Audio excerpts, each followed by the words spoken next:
नागपुरातील उदयोन्मुख टेनिसपटू रितिका देशमुख हिने नागपूरच्या शिरपेचात मानाचा तुरा रोवलाय। श्रीलंकेतील कुरुनेगाला इथं नुकत्याच पार पडलेल्या एमकॉम ज्युनियर चॅलेंजर्स ATF अंडर-14 टूर्नामेंटमध्ये रितिकानं दमदार कामगिरी करत सिंगल्स आणि डबल्स दोन्ही प्रकारात उपविजेतेपद पटकावलं आहे।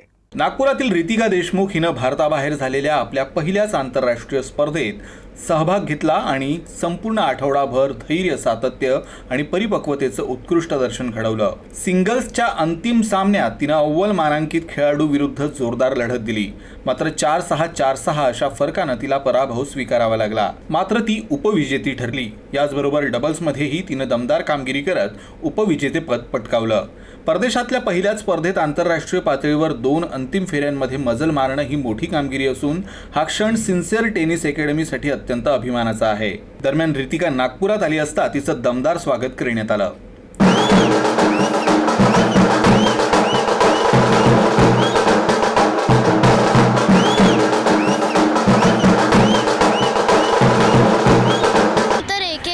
जेव्हा मॅच जिंकत गेली तेव्हा माझा ट्रस्ट बिल्ड झाला माझं स्वतःवर की मी करू शकते आणि मी हे ट्रॉफी जिंकू शकली, कारण की माझ्या पूर्ण टीमनी मला सपोर्ट केला आहे। तर ही ट्रॉफी माझीच नाही, सगळ्यांची आहे। जिंकली आहे तर खूप छानच वाटतंय। तिचा जिंकायचं श्रेय ऑब्वियसली सचिन सर आणि पूर्ण टीमला आहे। तिची मेहनत तर आहेच सोबत आणि बाकी सगळे फ्रेंड्स एंड फैमिलीचे आशीर्वाद तिच्यासोबत आहे। रितिका मतलब बहुत मेहनती बच्ची है, मतलब बहुत सुबह अगर 5:30 बोलते हैं तो 5:30 बजे उठ के आती है।